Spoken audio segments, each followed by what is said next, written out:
नमस्कार, आप देख रहे हैं आईपा और मैं हूं आपके साथ भारती सकलानी। आईपा यानी all India progressive politics association.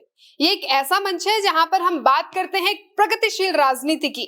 और इस वक्त हमारे बीच बातचीत करने के लिए मौजूद हैं उमा की अध्यक्ष साधना जी। मैडम, बहुत बहुत स्वागत है आपका। उत्तरांचल महिला एसोसिएशन के आप अध्यक्ष हैं, क्या कहना चाहेंगे आईपा के बारे में?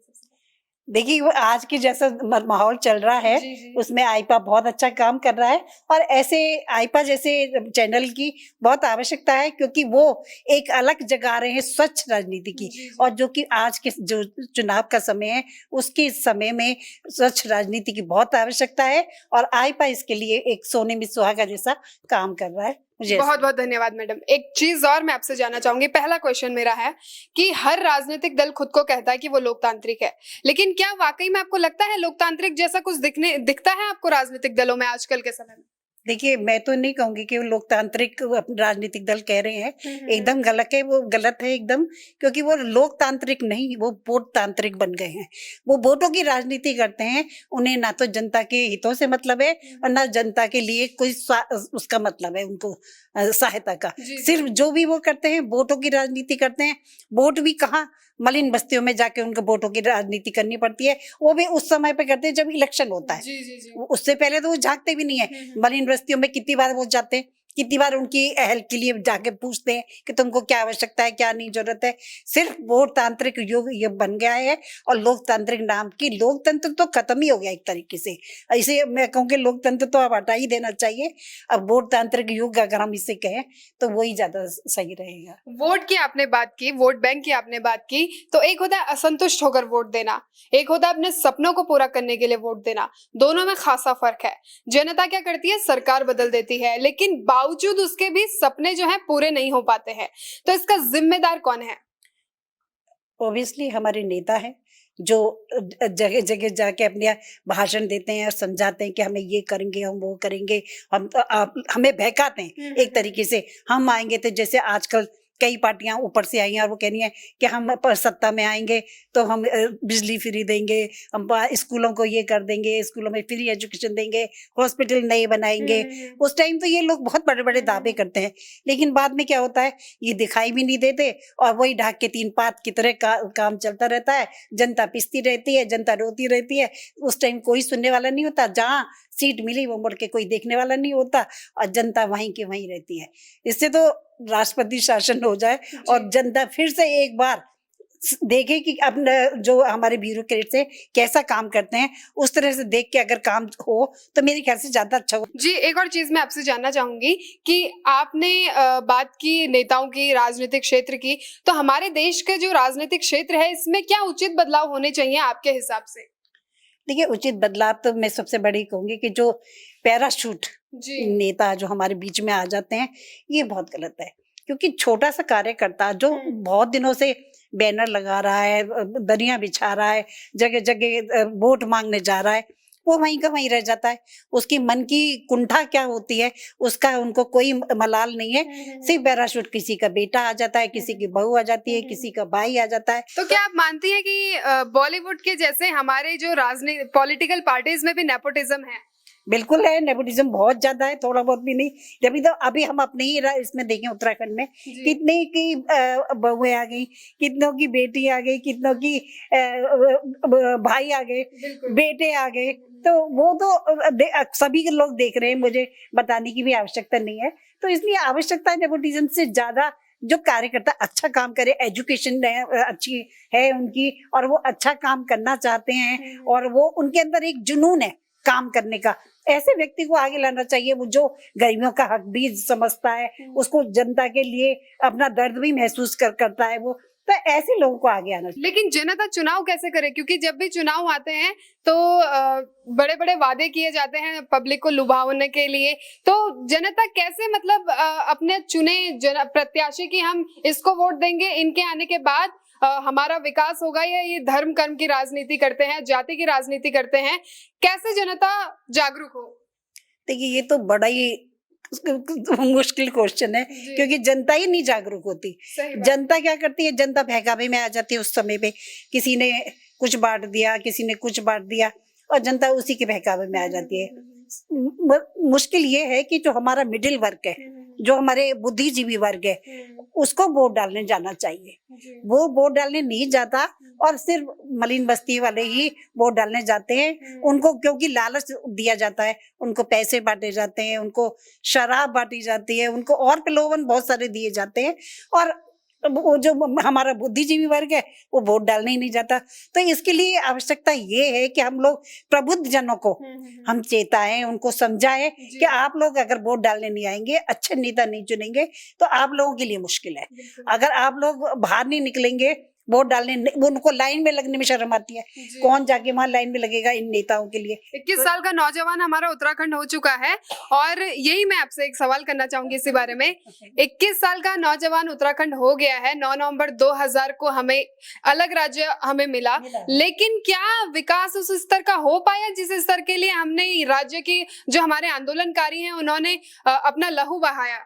नहीं, जिन जन भावनाओं को लेके हमारा राज्य बनना था, जिनको कहते हैं ये जल जंगल जमीन वाला हमारा राज्य है, इसमें इतनी संभावनाएं थी, अगर करें तो पर्यटन की अपार संभावनाएं। आप जगह जगह आप पर्यटन बनाइए, पर्यटन के क्षेत्र जगह जगह आप डेवलप कर सकते हैं।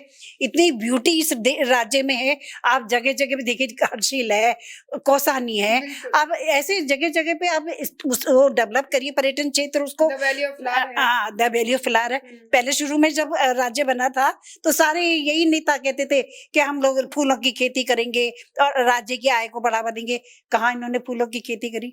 फूलों के महत्व, बल्कि फूलों की खेती में तो फूल आने ही बंद हो गए, सुना है। वो इतने फूल जिस जमाने में आते थे, आजकल वो फूल वो आते ही नहीं है वहां पे।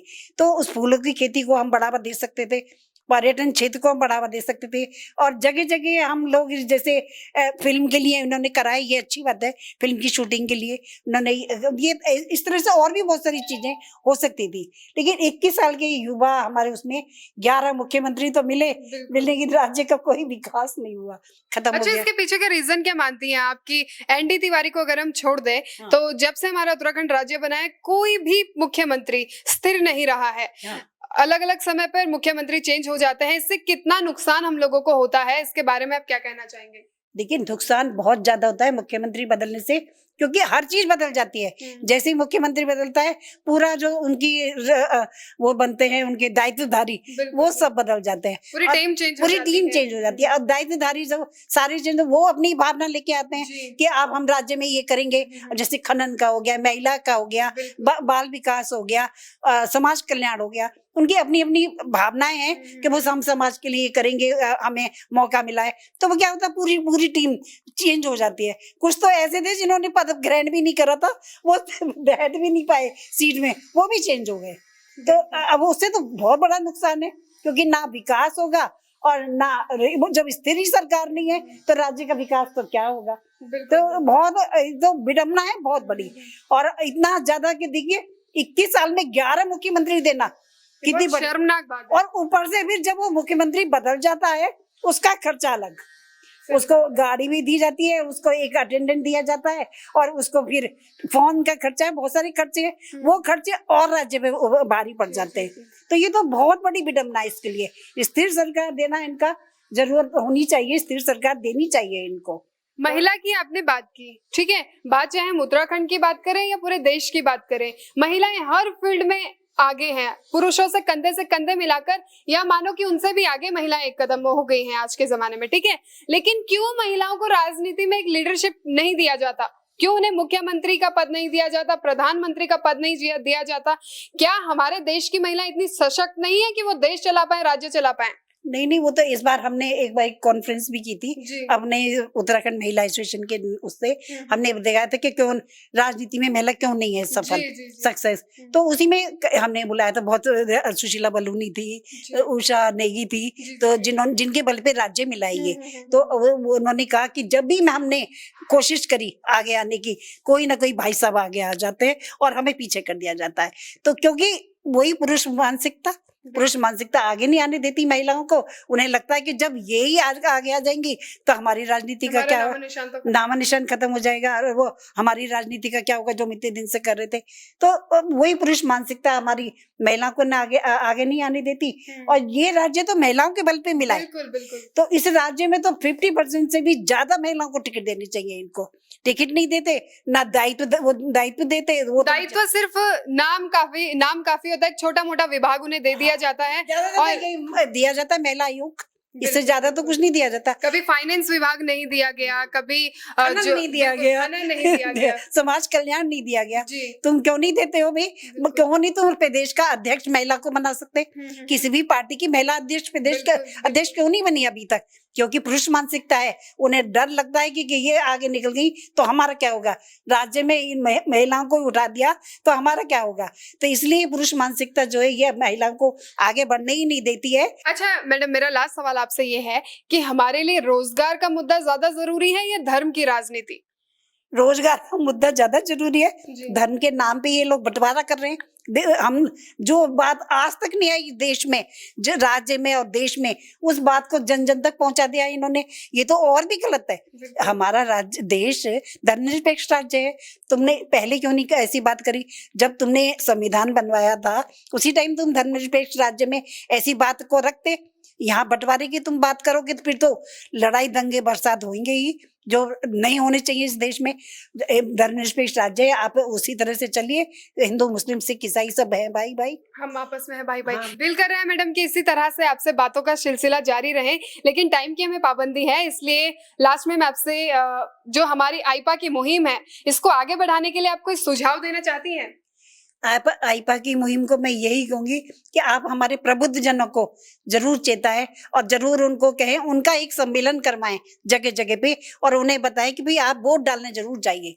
अगर अच्छा नेता चुनना है, अच्छा राज्य का विकास करवाना है, तो आपको सशक्त और स्वच्छ राजनीति के लिए एक अच्छा नेता चुनना होगा। और वो भी हमारे स्टेट का जो भी आप होगे, जो अच्छा नेता होगा वही अच्छा लीडर बनाइए, उसे अच्छा नेता बनाइए, अच्छा मुख्यमंत्री बनाइए। आप लोग नहीं आगे आएंगे तो लोकतंत्र ऐसे ही चलता रहेगा जैसे अभी चल रहा है 21 साल में 11 मुख्यमंत्री वाला। तो आप लोग आगे नहीं आएंगे तो विकास राज्य का संभव नहीं है। बहुत बहुत धन्यवाद मैडम हमसे बातचीत करने के लिए। धन्यवाद। तो बिल्कुल सटीक बात इन्होंने कही है कि हिंदू मुस्लिम सिख ईसाई आपस में है भाई भाई। तो बिल्कुल अनेकता में एकता है, हम सबको इस मुहिम को आगे बढ़ाना है। और अगर आपको भी हमारी ये मुहिम अगर पसंद आती है तो प्लीज हमें सपोर्ट करें, हमारे चैनल को लाइक करें, शेयर करें, कमेंट करें और बेल आइकन पर प्रेस करना ना भूलें। तब तक के लिए देखते रहिए आईपा। नमस्कार।